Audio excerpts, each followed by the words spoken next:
जय हिंद छात्रों, न्यू सृजन एकेडमी में आपका स्वागत है। आज की क्लास में हम पढ़ने वाले हैं विशेषण, यानी कि महत्वपूर्ण टॉपिक है आपका विशेषण। जो शब्द संज्ञा या सर्वनाम की विशेषता बताते हैं उन्हें हम विशेषण कहते हैं। जो शब्द संज्ञा और सर्वनाम की विशेषता बताते हैं उन्हें हम क्या कहते हैं? विशेषण कहते हैं। जैसे बड़ा, छोटा, काला, मोटा, गोरा, सुंदर, कायर, वीर, ईमानदार, अच्छा, बुरा इत्यादि। यानी कि विशेषण क्या करता है? यह जो है संज्ञा और सर्वनाम की विशेषता बताता है। जैसे देखेंगे यहाँ पे सीता जो है क्या है? व्यक्तिवाचक संज्ञा है। इसकी विशेषता क्या है? जो है अच्छा गाती है। तो गाने की यहाँ पे विशेषता बताई जा रही है। सॉरी, सीता जो है ये भी आपकी संज्ञा है, लेकिन अच्छा गाती है तो गाने की विशेषता हो रही है। तो सीता अच्छा गाती है। यहाँ पे देखेंगे गांधीनगर सुंदर शहर है। शहर कैसा है? सुंदर है। लड़का कैसा है? यहाँ पे वो लड़का लंबा है। किशन के पास 4 बुक है। यहाँ पे बुक की विशेषता क्या है? कि बुक उसके पास 4 हैं। तो ये जितने भी ये कलरफुल जो शब्द हैं, ये सारे जैसे अच्छा, सुंदर, लंबा, 4, ये क्या कर रहे हैं? संज्ञा और किसी न किसी संज्ञा और किसी न किसी सर्वनाम की विशेषता बता रहे हैं। तो हमने समझ लिया कि विशेषण किसे कहते हैं। आगे हम देखते हैं कि अगर आपसे प्रश्न पूछा जाए कि विशेष्य किसे कहते हैं, तो विशेष्य को समझने के लिए देखेंगे तो जिन संज्ञा और सर्वनाम की विशेषता बताई जाती है, यानी कि जिस भी संज्ञा सर्वनाम की विशेषता बताई जा रही है वहाँ पे क्या है? आपका विशेष्य है। जैसे देखेंगे यहाँ पे कमल, कमल की विशेषता क्या है? कि कमल जो है वह सुंदर है। तो सुंदर तो विशेषण शब्द है, लेकिन विशेषता किसकी बताई जा रही है? कमल की।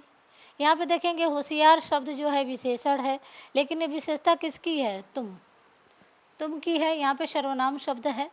यहाँ पे देखेंगे तो विशाल शहर है, विशाल शहर है। यहाँ पे जो है शहर की विशेषता बताई जा रही है। सॉरी, यहाँ पर जो है मुंबई दूसरा आपका जो है संज्ञा हो जाएगी, लेकिन यहाँ पे शहर कैसा है? विशाल है। लड़का कैसा है? लंबा है। तो यहाँ पे यानी कि जिन शब्दों से हम अर्थात जिसकी विशेषता बताई जा रही है, चाहे वो संज्ञा हो या सर्वनाम हो, वह जो है किसके अंतर्गत आएगा? विशेष्य के अंतर्गत आएगा। आगे हम बढ़ते हैं। अगर आपसे प्रश्न पूछा जाए कि प्रविशेषण किसे कहते हैं, तो प्रविशेषण को समझने के लिए देखेंगे इसकी परिभाषा है कि विशेषण की विशेषता बताने वाले शब्दों को क्या कहते हैं?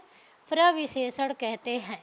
यानी कि जिन शब्दों से विशेषता बताई जाती है वे आपके विशेषण होते हैं, जिनकी विशेषता बताई जाती है वे आपके विशेष्य होते हैं। यदि विशेषण की विशेषता जिन शब्दों से बताई जाए, यानी कि विशेषण की भी विशेषता जिसे बताई जाए, वो आपका क्या हो जाएगा? प्रविशेषण हो जाएगा। जितने भी ये कलरफुल हैं, जैसे देखेंगे पहला वाक्य है राम बड़ा परिश्रमी है। तो राम क्या है? परिश्रमी है। विशेषण परिश्रमी है, लेकिन विशेषण की विशेषता क्या है? कि बड़ा परिश्रमी है। देखेंगे यहाँ पे अर्जुन की विशेषता बताई जा रही है कि अर्जुन क्या था? वीर था। लेकिन कितना वीर था? बहुत वीर था। यानी कि विशेषण की भी विशेषता बहुत से बताई जाए। यहाँ पे ठीक, बिल्कुल ठीक। यहाँ पे हरा रंग, गहरा। यहाँ पे देखेंगे तो स्वादिष्ट क्या है? अत्यंत स्वादिष्ट खाना है। यहाँ पे कमज़ोर कितना है? थोड़ा कमज़ोर है। मीठी कितनी है? ज़्यादा मीठी है। चाय कितनी मीठी है। देखेंगे ये जितने भी आपके जो वाक्य हैं, उन वाक्यों में जितने भी विशेषण हैं, उनकी विशेषण किसके द्वारा बताई जा रही है? बड़ा, बहुत, बिल्कुल, गहरा, अत्यंत, थोड़ा, ज़्यादा इत्यादि। आगे हम देखेंगे, अगली हेडिंग है विशेषण के भेद। तो यहाँ पे विशेषण के किताबों में आपकी मोस्टली जो है आपका प्रयोग रचना के आधार पर एक ही जो 4 प्रकार होते हैं वही आपको दिखाई पड़ते हैं, लेकिन आपका प्रश्न इससे भी आता है स्थान के आधार पर विशेषण 2 प्रकार के होते हैं और तुलना के आधार पर जो है विशेषण 3 प्रकार के होते हैं। तो यहाँ हमने देखा कि विशेषण के भेद के जो आधार हैं वो 3 हैं। स्थान के आधार पर, प्रयोग या रचना के आधार पर, तुलना या फिर तुलना के आधार पर। प्रयोग या रचना के आधार पर, तुलना के आधार पर। देखेंगे स्थान के आधार पर विशेषण के 2 भेद हैं। स्थान के आधार पर विशेषण के कौन कौन से भेद हैं? 2 भेद हैं, विशेष या उद्देश्य विशेषण, और दूसरा है विधेय विशेषण। विशेष या उद्देश्य विशेषण, विधेय विशेषण। अब इसमें देखेंगे स्थान के आधार पर जो आपका विशेष विशेषण है, पहली हेडिंग की बात करें तो इसमें क्या होता है कि जिन वाक्यों में विशेषण शब्द उद्देश्य विशेष्य के बाद आता है, यानी कि संज्ञा और सर्वनाम के बाद आता है, तो वहाँ पर जो है उद्देश्य विशेष्य विशेषण होगा। अब इस बात को समझने की बात है, जैसे आपका हम शब्द लेते हैं, वाक्य एक लेते हैं कि राम एक अच्छा लड़का है। राम एक अच्छा लड़का है, तो यहाँ पे देखेंगे कि विशेषता किसकी बताई जा रही है? लड़के की बात बताई जा रही है। लड़का कैसा है? अच्छा है। तो यहाँ पे देखेंगे तो जो ये आपका लड़का है, यह जो है उद्देश्य हो जाएगा, उद्देश्य हो जाएगा। और एक अच्छा लड़का है, यहाँ पे जो राम है,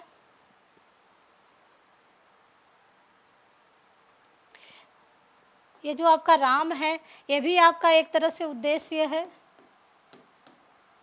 लेकिन ये जो है पहला आपका उद्देश्य क्या है कि लड़के की विशेषता बताई जा रही है। तो यहाँ पर समझना आपको ये है कि अगर जो है विशेष्य और उद्देश्य विशेषण में, यदि जैसे ये मोहन का भाई है, मोहन के भाई क्या हुआ? उद्देश्य हुआ आपका, इस वाक्य का उद्देश्य हुआ। और काला है क्या हुआ? विधेय हुआ, अगर हम वाक्य के अनुसार देखें तो। लेकिन मोहन का जो भाई है कैसा है? काला है, विशेषण बताया जा रहा है। तो उद्देश्य के बाद जब विशेषण आ रहा है, यानी कि विशेषण जो है उद्देश्य के बाद आ रहा है। देखिए यहाँ राधा बहुत सुंदर है, तो ये भी जो है विशेष्य है। राधा क्या है? विशेष्य। मैंने बताया था कि जिसकी विशेषता बताई जाएगी वो आपका विशेष्य होगा। तो विशेष्य के बाद जब विशेषण आएगा तो वहाँ पर जो है आपका विशेष्य विशेषण होगा या फिर जो है उद्देश्य विशेषण होगा। देखेंगे यमुना नदी का पानी जो है काला है, भगवान शिव बहुत भोले हैं। आगे देखेंगे इसी का जो है स्थान के आधार पर जो दूसरा इसका प्रकार है विधेय विशेषण। विधेय विशेषण, जो विशेषण शब्द विशेष्य के पहले आते हैं, यानी कि पहले आएंगे। जैसे ये लड़का है, क्या है? ये विशेष्य है, विशेष्य है। विशेषता इसकी क्या है कि यह बुद्धिमान है। तो ये जो विशेषण शब्द है, यह विशेषण शब्द जो है यह विशेष्य से पहले आ रहा है, पहले आ रहा है। तो इसलिए जो है यहाँ पर विधेय विशेषण होगा। यानी कि जब ये विशेषण शब्द जो है संज्ञा के बाद आएगा तो वहाँ पे उद्देश्य विशेषण होगा या फिर विशेष्य विशेषण होगा। यदि जो है कोई भी विशेषण शब्द विशेष्य से पहले आएगा, संज्ञा से पहले आएगा, उद्देश्य से पहले आएगा, तो वहाँ पर जो है आपका विधेय विशेषण होगा। यहाँ पे देखेंगे व्यक्ति कैसा है? बुद्धिमान है। लड़का कैसा है? सुंदर है। बालक कैसा है? साहसी है। लड़की कैसी है? समझदार है। डाकू कैसा है? क्रूर है। सब में जो है विशेषण विशेष्य से पहले आ रहे हैं। अब दूसरा इसका आधार है प्रयोग या रचना के आधार पर। प्रयोग या रचना के आधार पर जो विशेषण होते हैं वो 4 प्रकार के होते हैं। गुणवाचक विशेषण, संख्यावाचक विशेषण, परिमाणवाचक विशेषण और संकेतवाचक या सार्वनामिक विशेषण। ये संकेतवाचक विशेषण कभी सार्वनामिक के रूप में आपसे प्रश्न इसका किया जाएगा और कभी जो है संकेतवाचक के रूप में, तो कन्फ्यूज नहीं होंगे। पहली हेडिंग है, यानी कि ये जो आपके प्रकार हैं प्रयोग या रचना के आधार पर, इसमें पहली हेडिंग है आपके गुणवाचक विशेषण। जिन शब्दों से संज्ञा के गुण, दोष, दशा, स्वभाव, रंग, अवस्था, आकार आदि का बोध होता है उन्हें हम क्या कहते हैं? उन्हें हम गुणवाचक विशेषण कहते हैं। जैसे देखेंगे यहाँ पे अगर गुण बताया जाए, किसी का हम गुण बताते हैं, किसी की विशेषता बताते हैं, तो बहुत अच्छा आदमी है, भला आदमी है, शिष्ट है, सभ्य है, नम्र है, दानी है, सुशील है, कर्मठ है। अगर हम किसी की बुराई करते हैं तो जहाँ पे दोष आएगा, बुरा है, वह अशिष्ट है, वह असभ्य है, वह दुष्चरित्र है, वह कंजूस है, वह चोर है, वह झूठा है। अब देखेंगे अगर हम उसको रंग अगर हम बता रहे हैं, किसी वस्तु का रंग बता रहे हैं किसी व्यक्ति का, तो काला, लाल, हरा, पीला, सफ़ेद, नीला। अगर हम किसी की दशा बताएं, अवस्था बताएं, दशा और अवस्था लगभग एक सेम जैसा है, तो स्वस्थ है, मोटा है, पतला है, सुखी है, दुखी है, गाढ़ा है, गीला है, सूखा है, गरीब है, रोगी है। यहाँ पे देखेंगे गुण अवगुण दशा, रंग, सारी चीज़ें बताई जा रही हैं। आकार बताया जा रहा है कि आकार कैसा है, गोल है, चपटा है, कुरूप है, सुडौल है, अंडाकार है, त्रिभुजाकार है। दिशा बताई जा रही है कि दिशा कैसी है, उत्तरी है, पूर्वी है, पश्चिमी है, दक्षिणी है, भीतरी है, बाहरी है, ऊपरी है। अगर देश की बात करें तो जिस देश से भी संबंधित व्यक्ति होगा, जैसे भारत से है तो भारतीय है, पाकिस्तान से तो पाकिस्तानी है, अफ्रीका से तो अफ्रीकी है, चीन से है तो चीनी है, जापान से है तो जापानी है, पंजाब से है तो पंजाबी है। आगे देखेंगे यहाँ पे अगर काल की बात करें, समय की बात करें तो क्या है, नया है, पुराना है, ताज़ा है, प्राचीन है, अगला है, पिछला है, मौसमी है, आगामी है। आयु की बात करें तो आयु में देखेंगे युवा है कि वह वृद्ध है, कि बाल है, कि किशोर है। स्पर्श की बात करें तो इसका स्पर्श कैसा है, कोमल है, कठोर है, मुलायम है, खुरदुरा है, नरम है, ठंडा है, गर्म है। या फिर अगर हम स्वाद की बात करें तो स्वाद कैसा है, खट्टा है, मीठा है, नमकीन है, चटपटा है, कड़वा है, या फिर तीखा है। ये सारी चीज़ें जो है किस में आएंगी, गुणवाचक विशेषण के अंतर्गत आएंगी, जिसमें गुण, दोष, रंग, दशा, आकार, दिशा, देश, काल, आयु, स्पर्श, स्वाद आदि का जो है बोध दिखाई पड़ता है। अगली हेडिंग है हमारी संख्यावाचक विशेषण। जिन शब्दों के द्वारा संज्ञा सर्वनाम की संख्या संबंधी विशेषता का बोध होता है, यानी कि जिन शब्दों से संख्या बताई जाती है संज्ञा सर्वनाम की, वे जो है क्या कहलाते हैं, संख्यावाचक विशेषण कहलाते हैं। जैसे यहाँ पे 5 आम है, 5 आम, कुछ घोड़े, तीसरा मकान, दर्जन, दर्जन भर केले हो सकते हैं, सैकड़ों आदमी हो सकते हैं, हर एक आदमी। तो ये सारा क्या है, ये सारा संख्यावाचक का उदाहरण है। अब संख्यावाचक में संख्याएं जो है निश्चित भी होती हैं और संख्याएं अनिश्चित भी होती हैं। तो इस आधार पर जो संख्यावाचक विशेषण है इसके 2 भेद हो जाते हैं। कौन कौन से, निश्चित और अनिश्चित। अब हम देखेंगे जो पहली हेडिंग है इसकी, निश्चित संख्यावाचक। तो निश्चित संख्यावाचक में क्या होगा, जिस विशेषण से किसी व्यक्ति या वस्तु की निश्चित संख्या का बोध होगा, उसे बोध होता है, उसे निश्चित संख्यावाचक विशेषण कहते हैं। जैसे 4 आदमी, यहाँ पे देखेंगे निश्चित संख्या बताई जा रही है कि आदमी कितने हैं, वो 4 हैं। यहाँ पे देखेंगे आम कितने हैं, 5 हैं, केले कितने हैं, दर्जन भर हैं। यहाँ पे लड़के कितने हैं, तीनों लड़कों की बात हो रही है। यहाँ पे 1.5 रुपये की बात हो रही है। यहाँ पे जो है निश्चित संख्या बताई जा रही है। अब निश्चित संख्या के भी भेद हैं, तो निश्चित संख्या के भेद में आपके देखेंगे निम्नलिखित भेद हैं। इसकी आपकी से संख्या नहीं पूछी जाएगी कि निश्चित संख्यावाचक के कितने भेद हैं। इसमें आपका देखेंगे तो गणनावाचक है, क्रमवाचक है, आवृत्तिवाचक है, समुदायवाचक है, समुच्चय वाचक है और प्रत्येक बोधक है। जो गणनावाचक है इसके 2 हैं, पूर्ण और अपूर्ण। आगे हम देखेंगे गणनावाचक को विस्तृत रूप में। गणनावाचक विशेषण जो है इसकी गणना, इसमें गणना का बोध होता है। जैसे हम समझते हैं, जैसे 1.5 है, 5 है, 4 है, 2 है, रुपए की बात कर लें आप, तो गणनावाचक विशेषण के भी 2 भेद हैं। कौन कौन से, जिसमें पूर्ण संख्याएं आएंगी और नंबर दूर हैं जिसमें अपूर्ण संख्याएं आएंगी। जो पूर्ण संख्याएं हैं जैसे आपका 2 है, 3 है, 4 है, 5 है, और अपूर्ण संख्याएं जिसमें सवा की बात करें, जैसे 1.25 रुपया, 250, 1.5 रुपये, है ना, 2.5 किलो, 2.25 किलो, 5.25 किलो, इस तरह की जिसमें जो है आधी अधूरी संख्याएं आएंगी, अपूर्ण संख्याएं आएंगी, वह इसके अंतर्गत आएंगी। तो यहाँ पे देखेंगे गणनावाचक के 2 भेद हो गए, पूर्ण संख्याएं और अपूर्ण संख्याएं। संख्याएं यहाँ पे जो है मिसप्रिंट हो गया है, तो उसे ध्यान देंगे, आप सही कर लेंगे। आगे हम देखेंगे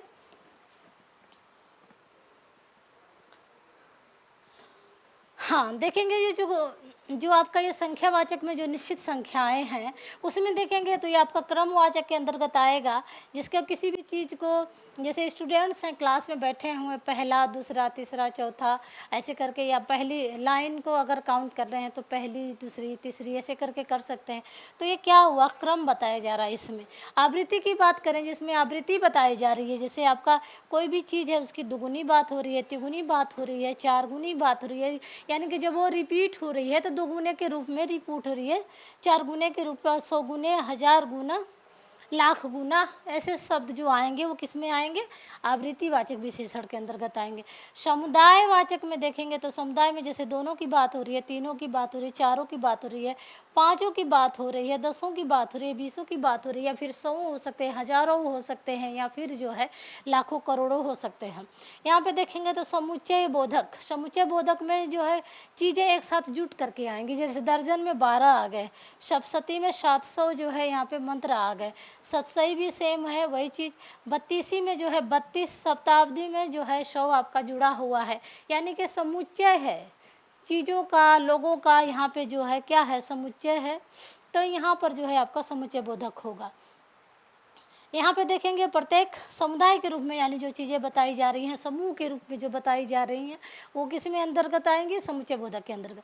प्रत्येक बोधक की बात करें तो जैसे आपका प्रत्येक, हर एक, दो दो, चार चार, पाँच पाँच, छः छः हो सकता है, आधा आधा हो सकता है, हर छठे, हर पाँचवें, हर नौवें, इस तरह के जो शब्द आएंगे वो प्रत्येक बोधक के अंतर्गत आएंगे। तो यहाँ पे देखेंगे गणनावाचक में जो है 2 होते हैं, आपकी पूर्ण संख्याएँ होंगी, अपूर्ण संख्याएँ होंगी। क्रमवाचक में अब मैंने आपको बताया पहला, दूसरा, तीसरा, चौथा, पाँचवा, छठा, सातवां कुछ भी हो सकता है। लाइन से अगर हम क्रमवाचक जो क्रम अगर हम बता रहे हैं, तो आवृत्ति में मैंने बताया कि यहाँ पे 2 गुना, 4 गुना, 3 गुना की बात हो रही है। समुदाय की बात करें तो उसमें जो है आपके 2, तीनों, चारों, पाँचों, 10 की बात हो रही है। और यहाँ पे समुच्चय में देखेंगे तो एक तरह से दर्जन की, यानी कि कोई भी चीज़ है जिसे 12 के केले हैं तो ये दर्जन के रूप में निश्चित है। तो ये सारे जो है समुच्चय बोधक को बताएंगे ऐसे शब्द, जैसे आपका दर्जन है, सप्तशती है, सतसई है, बत्तीसी है, शताब्दी है। प्रत्येक बोधक में प्रत्येक, हर एक, दो दो, आधा आधा, हर छठे, पाँचवें, छठे कुछ भी हो सकता है, ये सारे आपके प्रत्येक बोधक में आएंगे। अब हम तीसरी हेडिंग डालेंगे। हमने देख लिया गुणवाचक को और संख्यावाचक को देख लिया। अब हम देखते हैं परिमाणवाचक विशेषण को। परिमाणवाचक विशेषण, परिमाण से ही आप समझ लेंगे कि माप तौल, माप तौल की बात हो रही है यहाँ पे।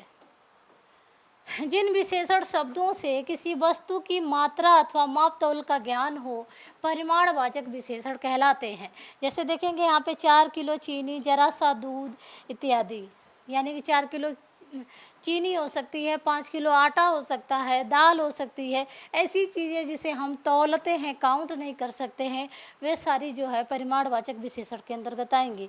जैसे यहाँ पे परिमाणवाचक जो है ये भी माप तौल निश्चित है अनिश्चित है, इसके 2 भेद हो जाते हैं इस आधार पे। तो परिमाणवाचक विशेषण को अगर हम भेद करते हैं तो निश्चित परिमाण होगा और अनिश्चित परिमाण होगा।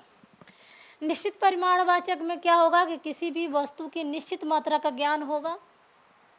जैसे 100 लीटर पानी की बात हो रही है, 5 लीटर दूध की बात हो रही है, 2 किलो अमरूद की बात हो रही है, 1 टिन तेल की बात हो रही है, डलिया भर अमरूद की बात हो रही है। लेकिन अगर अनिश्चित की बात करें तो यहाँ पे देखेंगे वस्तु की अनिश्चित मात्रा का ज्ञान होगा। जैसे यहाँ पे अमरूद कितने हैं कुछ पता नहीं, कुछ अमरूद हैं। यहाँ पे देखेंगे कुछ किलो हो सकता है, कुछ किलो अमरूद हैं। थोड़ा, यहाँ पे थोड़ा सा नमक है, जरा सी हल्दी है, काफ़ी मात्रा में खून बह जाना, इस तरह के जो शब्द हैं जिसको हम मापते हैं, तौलते हैं, वे किसके अंतर्गत आएंगे, अनिश्चित मात्रा, अनिश्चित मात्रावाचक, अनिश्चित परिमाणवाचक विशेषण के अंतर्गत आएंगी। हम आगे देखेंगे, अगली हेडिंग है हमारी, यानी कि जो अगला विशेषण है जो कि आपका जो है प्रयोग के आधार पर आपको कौन सा है, सार्वनामिक, या फिर उसे हम संकेतवाचक, यानी कि दोनों नामों से हम जानते हैं, सार्वनामिक के नाम से भी जानते हैं और संकेतवाचक के नाम से भी जानते हैं, जो सर्वनाम शब्द विशेषण का कार्य करते हैं। यानी कि ऐसे विशेषण, मैंने बताया था कि मूल सर्वनाम जो है आपके, मूल सर्वनाम आपके कितने हैं, 11 हैं। जब वे सर्वनाम क्या करते हैं, विशेषण का कार्य करते हैं, तो फिर वहाँ पर जो है सर्वनामिक या सांकेतिक विशेषण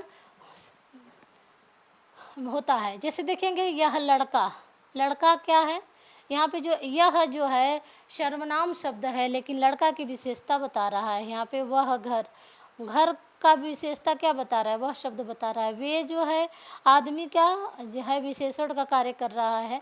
बेटा किसका है, मेरा है। आदमी कैसा है, ऐसा है, कैसा आदमी भी हो सकता है। खिलाड़ी, वह खिलाड़ी। तो ये सब जो है सार्वनामिक विशेषण या संकेतवाचक विशेषण के उदाहरण हैं। सार्वनामिक विशेषण के भी भेद हैं। सार्वनामिक विशेषण के भी निम्नलिखित भेद हैं। कौन कौन से?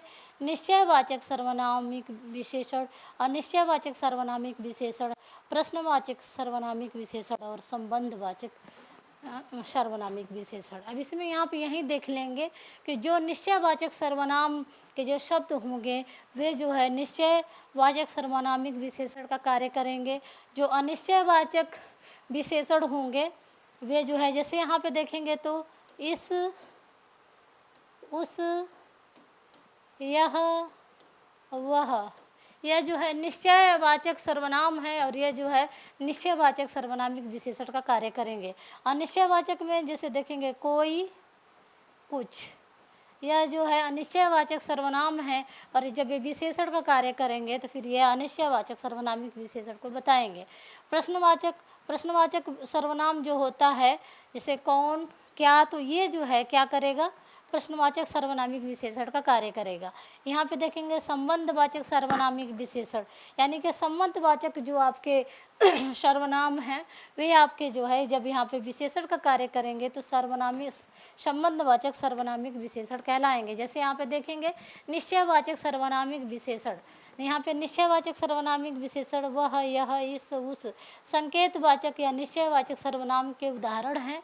और जब ये सर्वनाम और संज्ञा की विशेषता बताते हैं तब निश्चयवाचक सर्वनामिक विशेषण कहलाते हैं। जैसे देखेंगे वह लड़का, उस घर, इस किताब। वह लड़का कहाँ चला गया, उस घर में कौन रहता है, इस किताब को ज़रूर पढ़िए। यहाँ पे जो है ये सारी ये जितने भी ये सर्वनाम शब्द है विशेषण का कार्य कर रहे हैं, इसलिए जो है यहाँ पे निश्चयवाचक सर्वनामिक विशेषण होगा। अनिश्चयवाचक सर्वनामिक विशेषण में देखेंगे तो यहाँ पर कुछ हुआ, कुछ आदमी, कोई किताब, ये जो है यहाँ पे किताब, कोई किताब खरीदनी है, कुछ लोग मेरे पास आने वाले हैं, कुछ आदमी कल आएंगे। ये जो है अनिश्चयवाचक सर्वनाम है और यहाँ पे जो है क्या कर रहे हैं, जो है कोई क्या है, किताब की विशेषता है, लोग की विशेषता क्या है, लोग कितने हैं, कुछ हैं, आदमी कितने हैं, कुछ हैं। तो यहाँ पर जो है ये अनिश्चयवाचक सर्वनाम विशेषण का कार्य कर रहे हैं, इसलिए यहाँ पे अनिश्चयवाचक सर्वनामिक विशेषण होगा। प्रश्नवाचक सर्वनामिक विशेषण में वाक्य में जब प्रश्नवाचक सर्वनाम जब विशेषण का कार्य करते हैं तब वे जो है प्रश्नवाचक सर्वनामिक विशेषण कहलाते हैं। जैसे यहाँ पे देखेंगे कौन क्या है, प्रश्नवाचक सर्वनाम है, कौन हुआ या किस हुआ। तो ये क्या कर रहे हैं, यहाँ पे कौन सा मकान, मकान की बात हो रही है, कौन लोग हैं, किस आदमी की बात हो रही है। तो यहाँ पर जो है क्या कर रहे हैं, ये कौन जो है प्रश्नवाचक कौन, किस, क्या, ये सारे अगर पहले आते हैं यानी कि संज्ञा सर्वनाम से पहले आते हैं तो ये विशेषण का कार्य करते हैं। अगर हम यहाँ पे देख लेंगे, यहाँ पे यह घर मेरा है, तो यह जो है सार्वनामिक विशेषण हुआ। अगर हम लिख दें कि यह मेरा घर है तो यहाँ पे निश्चयवाचक सर्वनाम होगा। बस इतना सा अंतर है, घर का जो है स्पेस जब चेंज हो जाता है। तो उम्मीद है कि समझ लेंगे। हाँ, अब अगला है, अगली हेडिंग की बात करें यानी कि सर्वनामिक या सांकेतिक विशेषण का जो लास्ट है संबंधवाचक सर्वनामिक विशेषण। वाक्य में जब संबंधवाचक सर्वनाम क्या करते हैं, विशेषण का कार्य करते हैं, तो तब उसे क्या कहते हैं, हम संबंधवाचक विशेषण कहते हैं। जैसे देखेंगे उनकी साड़ी होना चाहिए यहाँ पे, या फिर उसकी साड़ी। तो उसकी साड़ी कैसी है, सुंदर है। मेरा बेटा कैसा है, पढ़ता नहीं है। उनके घर, आज कथा होगी। तो घर और बेटा और ये साड़ी क्या है, यहाँ पे विशेष्य है, संज्ञा है, सर्वनाम है। और यहाँ पे क्या कर रहे हैं, ये जो उनके, मेरा, उनका, उसकी, इसकी, ये से जो सर्वनाम शब्द है, संबंधवाचक सर्वनाम शब्द ये क्या कर रहे हैं, विशेषण का कार्य कर रहे हैं, इसलिए वाक्य में जो है यहाँ पर क्या हो जाएगा, संबंधवाचक सर्वनामिक विशेषण होगा। अब जो आधार था, विशेषण के भेद का जो आधार था, जैसे तुलना के आधार पर, तो तुलना के आधार पर मैंने बताया था कि विशेषण के 3 भेद होते हैं, मूलावस्था, उत्तरावस्था और उत्तमावस्था। तुलना के आधार पर विशेषण के 3 भेद होते हैं, मूलावस्था, उत्तरावस्था और उत्तमावस्था। मूलावस्था जब किसी एक ही व्यक्ति या वस्तु की विशेषता, गुण, दोष, धर्म, स्वभाव आदि जब हम बताते हैं, तो फिर वहाँ पर जो है कौन सा विशेषण का कौन सा रूप होगा, मूलावस्था होगी। जैसे उदाहरण हम बात करें तो मैं बड़ा होकर वीर सिपाही बनना चाहता हूँ। कैसा वीर सिपाही बनना चाहता हूँ। यहाँ पे ज़िंदगी में एक शेर की भांति निडर होना चाहिए। किसकी भांति? एक शेर की भांति निडर। शेर कैसा है? निडर होता है। जैसे यहाँ पे देखेंगे, डरपोक लोगों के लिए इस घर में जगह नहीं है। तो यहाँ पे लोग कैसे हैं? डरपोक हैं। व्यक्ति कैसा है? अच्छा है।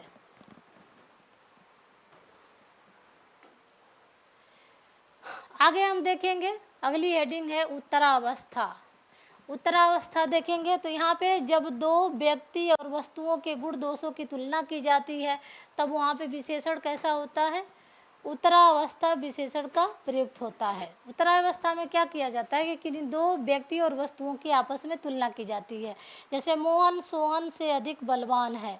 मोहन और सोहन दो व्यक्ति हैं और इस मोहन कैसा है? अधिक बलवान है। यहाँ पे मोहन और सोहन के बल की तुलना की जा रही है। श्यामा रमा से ज़्यादा मोटी है। यहाँ पे मोटापे की तुलना किस में हो रही है? श्यामा और रमा में। सीमा रीमा से छोटी है। यहाँ पे जो है सीमा और रीमा में लंबाई के आधार पर जो है तुलना की जा रही है। पिया जिया से सुंदर है। यहाँ पे सुंदरता के आधार पर पिया और जिया में तुलना की जा रही है। रोहन मोहन से अधिक बुद्धिमान है। तो बुद्धिमानी के आधार पर जो है रोहन और मोहन के अंतर्गत तुलना की जा रही है। तो हमने समझ लिया कि जो मूलावस्था होगी, जो नॉर्मल जो विशेषण के जो शब्द होंगे, वह विशेषण का जो है मूल रूप जो होगा वह मूलावस्था कहलाएगी। जब दो लोगों में तुलना की जाएगी, किसके आधार पर? गुण दोषों के आधार पर, तो फिर वहाँ पे उत्तरावस्था होगी विशेषण की। और तीसरा जो है उत्तमावस्था की बात करें तो उत्तमावस्था में किसी व्यक्ति, वस्तु, स्थान के एक पूरे समूह या व्यक्तियों, वस्तुओं आदि के स्थानों से तुलना की जाती है और उनमें से किसी एक को सर्वश्रेष्ठ मान लिया जाता है। यानी कि जैसे यहाँ पे बहुत सारे लोग हैं, यहाँ पे बहुत सारे लोग हैं और किसी एक को जो है बहुत ही महान बता दिया गया। तो इस तरह का जो है यानी कि सर्वश्रेष्ठ अगर घोषित किया जाए, जैसे सभी महासागरों में प्रशांत महासागर जो होता है क्या है? विशालतम है। विशालतम है, सबसे बड़ा है। इन सब में तुम सबसे सुंदर हो। यहाँ पे जो है किसी एक की विशेषता बता दी गई। मोहन सबसे ज़्यादा बलवान है। कोई मोहन है, उसके सबसे बलवान बताया गया। यहाँ पे गंगा नदी को क्या कह दिया?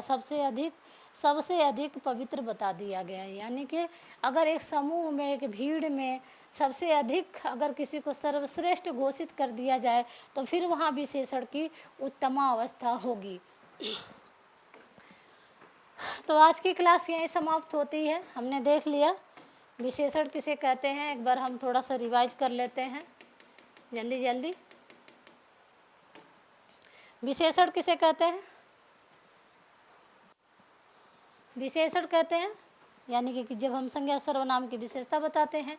विशेष्य जो संज्ञा और सर्वनाम जिसकी विशेषता बताई जा रही है। प्रविशेषण विशेषण की जब विशेषता बताई जाए।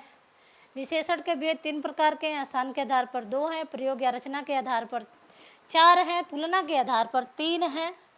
स्थान के आधार पर विशेषण के 2 भेद हैं, विशेष्य या उद्देश्य विशेषण और दूसरा है विधेय विशेषण।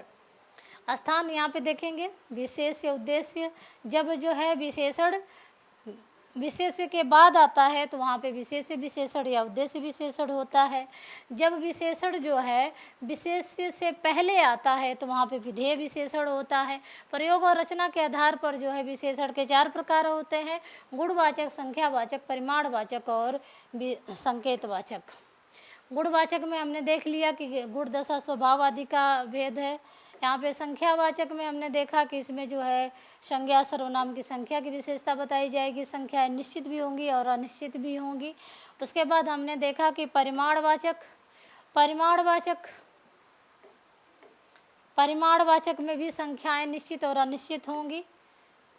उसके बाद हमने देखा सर्वनामिक या संकेतवाचक विशेषण, यानी कि जो सर्वनाम शब्द थे इसमें जो है निज और पुरुषवाचक को छोड़ दिया जाए तो जो आपके निश्चयवाचक, अनिश्चयवाचक, प्रश्नवाचक और संबंधवाचक जो आपके सर्वनाम शब्द हैं यहाँ पे जो है क्या कर रहे हैं, सर्वनामिक विशेषण का कार्य कर रहे हैं। उसके बाद हमने जो है अगला आधार देखा था, तुलना के आधार पर विशेषण के 3 भेद होते हैं। जब विशेषण की पहली अवस्था होती है जिसमें नॉर्मल विशेषता बताई जाती है तो आपकी मूलावस्था होती है। जब 2 लोगों में तुलना की जाती है तो उत्तरावस्था होती है। जब ढेर सारे समूहों के में से किसी एक को सर्वश्रेष्ठ मान लिया जाता है तो वहाँ पे विशेषण की जो है उत्तमावस्था होती है। तो आज के लिए बस इतना ही, मिलते हैं फिर नेक्स्ट क्लास में। चैनल को सब्सक्राइब कर दें, लाइक कर दें, दोस्तों में शेयर कर दें। Thank you students.